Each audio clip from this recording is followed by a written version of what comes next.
പഴയ ബുക്സൊക്കെ അടുക്കി പെറുക്കി വെക്കുന്ന സമയത്ത് എൻ്റെ അലമാരിയുടെ അകത്തു നിന്ന് ഒരു പഴയ ബുള്ളറ്റ് ജേർണൽ കിട്ടി. അപ്പോൾ ഞാനത് തുറന്നു നോക്കിയപ്പോൾ അതിൻ്റെ അകത്ത് ട്രാവൽ ലിസ്റ്റിനകത്ത് ഞാൻ എഴുതി വെച്ചിട്ടുണ്ട് മേട്ടുപ്പാളയത്ത് നിന്ന് ഊട്ടിയിലേക്ക് ഉള്ള ട്രെയിൻ യാത്ര. പിന്നെ ഒന്നും നോക്കിയില്ല, ഞാൻ എൻ്റെ എക്സ്റ്റേണൽ ഡ്രൈവിൽ കിടക്കുന്ന വീഡിയോസൊക്കെ എടുത്ത് ഫോണിൽ കഴിയും.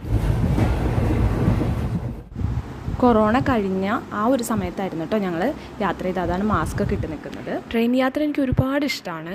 അതിനേക്കാൾ ഇപ്പോൾ നമുക്കറിയാം ഒരു ഹെറിറ്റേജ് അല്ലെങ്കിൽ ഒരു ട്രഡീഷണൽ വിൻറ്റേജ് രീതിയിലുള്ളതാണ് ഇപ്പോൾ നമ്മൾ പോകാൻ പോകുന്ന ട്രെയിൻ എന്നറിയാം. സോ അതിൻ്റെ എക്സൈറ്റ്മെൻറ്റ് ഉണ്ടായിരുന്നു. കിലുക്കം മൂവിയിലെ വിഷ്വൽസും പിന്നെ ചെയ്യാന്ന് പറയുന്ന പാട്ടുണ്ടല്ലോ, ആ വിഷ്വൽസും ഒക്കെ ആയിരുന്നു എൻ്റെ ഉള്ളിലുണ്ടായിരുന്നത്. അപ്പോൾ ഇതാണ് നമ്മുടെ ട്രെയിനിൻ്റെ എൻജിൻ. ആവിയിലാണ് ഇത് ഓടുന്നത്. ഇതിൻ്റെ പാളത്തിനും ഇതിൻ്റെ ചക്രത്തിനും ഒക്കെ വ്യത്യാസമുണ്ട്, മലയിലൊക്കെ കയറേണ്ടതുകൊണ്ട് കേട്ടോ. അത് ഞാൻ കാണിച്ചു തരാം. ബ്രേക്ക്ഫാസ്റ്റൊക്കെ കഴിച്ച് ഞങ്ങളുടെ യാത്ര തുടങ്ങി. ഒരു 7 മണി 7:15 ആയപ്പോഴത്തേക്കും ട്രെയിൻ വിട്ടു. ഞങ്ങളുടെ ഭാഗ്യത്തിന് വിൻഡോ സീറ്റ് കിട്ടി.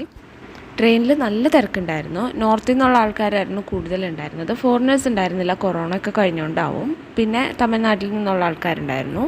മലയാളികൾ ഞങ്ങൾ മാത്രമേ ഉണ്ടായിരുന്നുള്ളൂ ഞങ്ങളുടെ ആ ഒരു സെക്ഷനിൽ. ആദ്യം കുറച്ചിങ്ങനെ നിരപ്പായുള്ള സ്ഥലത്തുകൂടിയാണ് പോകുന്നത്. സോ തമിഴ്നാട്ടിൽ കൂടെ ട്രെയിനിന് പോകുമ്പോൾ ഉണ്ടാകുന്ന പോലത്തെ സാധാരണ കാഴ്ചകളൊക്കെ ആണെങ്കിലും കുറച്ചായിട്ട് മലകളൊക്കെ കണ്ടു തുടങ്ങി.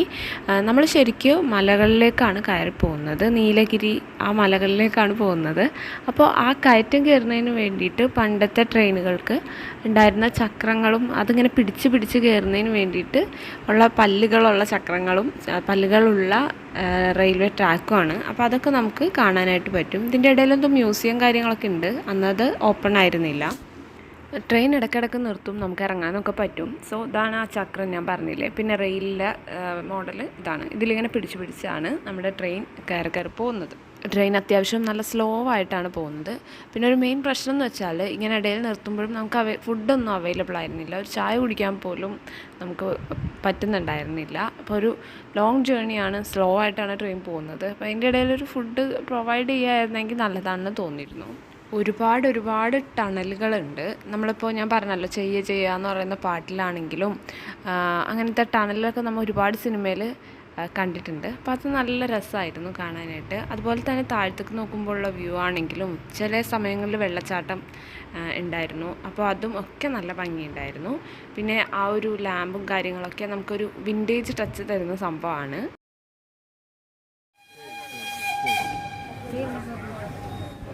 ഇങ്ങനെ ഒരു ചൂളം വിളി ട്രെയിൻ സ്റ്റാർട്ട് ചെയ്യുന്നതിന് മുന്നേ ഉണ്ടാകുന്നത് എനിക്ക് തോന്നുന്നത് ഈ ഒരു ട്രെയിനിന് മാത്രമല്ല കേട്ടോ. നമ്മുടെ ഇവിടെ ഇപ്പോൾ എൻ്റെ വീട് ഇപ്പോൾ റെയിലിൻ്റെ അടുത്താണ്. അപ്പോൾ ചില സമയങ്ങളിൽ ചില ദിവസങ്ങളിൽ ഇങ്ങനെ ചൂളം വിളി കേൾക്കാറുണ്ട്. അപ്പോൾ ഞാൻ പതിയെ ഈ ഒരു ട്രെയിനിൽ പോയ യാത്രയെക്കുറിച്ചൊക്കെ ഓർക്കാറുണ്ട്. ഇനി ഈ ഒരു യാത്രയെക്കുറിച്ചിട്ടുള്ള എൻ്റെ എക്സ്പീരിയൻസിൻ്റെ അകത്ത് മെയിനായിട്ട് പറയേണ്ടത് ഈ കണ്ട കാഴ്ചകളാണ്.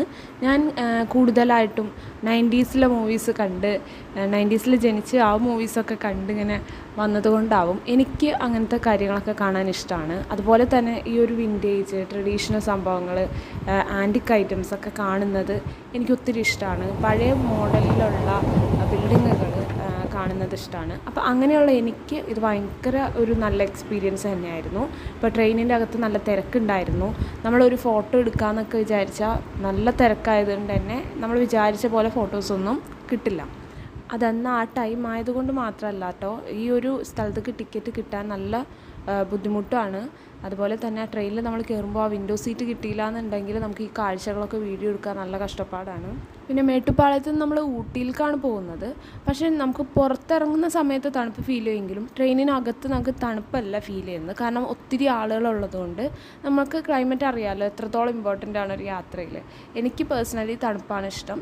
അപ്പോൾ എന്നെ സംബന്ധിച്ചിടത്തോളം ഇത് എനിക്കൊരു വലിയ ഡ്രോബാക്ക് അല്ല. കാരണം ഞാൻ അതിനേക്കാളേറെ മനോഹരമായ എന്താ പറയുക ഒരുപാട് കാഴ്ചകൾ കണ്ടതുകൊണ്ട്. പിന്നെ എനിക്ക് ഒത്തിരി പേരുണ്ടെന്നുണ്ടെങ്കിലും പലതരത്തിലുള്ള അങ്ങനെ ആളുകളെയും പല വേഷങ്ങളിലുള്ള ആളുകളെയൊക്കെ കാണുന്നത് എനിക്കിഷ്ടമാണ്. അപ്പോൾ എൻ്റെ ഇതിനനുസരിച്ചിട്ട് ഈ ഒരു യാത്രയ്ക്ക് ഞാനൊരു 4.5 തന്നെ കൊടുക്കും. പിന്നെ അവിടെ ഭക്ഷണം അവൈലബിൾ ആയിരുന്നില്ല. നമുക്ക് യാത്ര ചെയ്യുമ്പോഴാണെങ്കിൽ ഞാൻ പറഞ്ഞല്ലോ ട്രെയിൻ വളരെ സ്ലോ ആയിട്ട് പോവുകയാണ്. നമുക്കിടയ്ക്ക് ഒരു ചായ കുടിക്കാനാണെങ്കിലും എന്തെങ്കിലുമൊക്കെ കഴിക്കാനാണെന്നുണ്ടെങ്കിൽ നമ്മൾ പാഴ്സൽ കരുതണം. അല്ലെങ്കിൽ എന്നാൽ തന്നെ നമുക്ക് അവിടെ കംഫർട്ടബിളായിട്ടിരുന്ന് ഭക്ഷണം കഴിക്കാനൊന്നും പറ്റിക്കൊള്ളണം എന്നില്ല. അപ്പോൾ അതെനിക്കൊരു മെയിൻ പ്രശ്നമായിട്ട് തോന്നിയിട്ടുണ്ടായിരുന്നു. ബാക്കിയെല്ലാം നമ്മൾ ഈ ഒരു ട്രെയിനിലിരുന്ന് കാണുന്ന കാഴ്ചകളും നമ്മൾ എക്സ്പീരിയൻസ് ചെയ്യുന്ന ഇതൊക്കെ വെച്ച് നോക്കുമ്പോൾ അതൊന്നും എനിക്കൊരു ഡ്രോബാക്കായിട്ടോ അല്ലെങ്കിൽ ഒരു ബുദ്ധിമുട്ടായിട്ടോ എനിക്ക് ഫീൽ ചെയ്തിട്ടുണ്ടായിരുന്നില്ല. പിന്നെ കുറേ അധികം വിഷ്വൽസൊന്നും ഞാൻ എടുത്തില്ല, കാരണം എനിക്കതെൻ്റെ കണ്ണും കൊണ്ട് റിലാക്സ് ആയിട്ടിരുന്ന് ആസ്വദിക്കണമായിരുന്നു. ഇപ്പോൾ ഈ എടുത്ത വീഡിയോസ് ആണെങ്കിലും യൂട്യൂബിൽ ഷെയർ ചെയ്യാൻ വേണ്ടിയിട്ട് എടുത്തതല്ല. ആക്ച്വലി എനിക്ക് തന്നെ കാണുന്നതിന് വേണ്ടിയിട്ട് ഞാൻ എടുത്തു വെച്ചിട്ടുണ്ടായിരുന്നതാണ്. എൻ്റെ ഹസ്ബൻഡിന് പേഴ്സണലി ഈ ഒരു യാത്ര അത്ര ഇഷ്ടപ്പെട്ടിട്ടുണ്ടായിരുന്നില്ല. ഇത്രയും ലോങ് ജേർണി ഇത്രയും സ്ലോ ആയിട്ട് ആ ട്രെയിനിനൊക്കെ പോകുന്നതും ആ തിരക്കും, അതുപോലെ ശരിക്കും ട്രെയിൻ യാത്ര തന്നെ ഇഷ്ടമല്ലാത്ത ആളാണ്.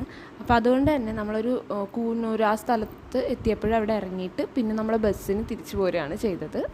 ഇനി ഇങ്ങനെ ബസ്സിന് തിരിച്ചു പോകുന്നപ്പോഴാണെന്നുണ്ടെങ്കിൽ ആ കണ്ട കാഴ്ചകൾ എനിക്കിഷ്ടപ്പെട്ടു. എനിക്ക് തമിഴ്നാട്ടിൽ നമ്മുടെ KSRTC ബസ്സിനേലും കുറച്ച് കഷ്ടമാണ് അവിടുത്തെ ബസ്, എങ്കിലും ആ ഒരു യാത്രയും എനിക്ക് ഒരുപാട് ഇഷ്ടമായി. KSRTC ബസ് യാത്ര എനിക്ക് ഒത്തിരി ഇഷ്ടമുള്ളതാണ്. അപ്പോൾ അതും ഞാൻ ആസ്വദിച്ചു. ഞാൻ നോക്കിയപ്പോൾ ഹസ്ബൻഡ് നല്ല ഉറക്കമായിരുന്നു. സോ ഫോർ മീ 4.5 ആണ് ആ യാത്രയെങ്കിൽ ഫോർ ഹിം 2.5 ആയിരുന്നു.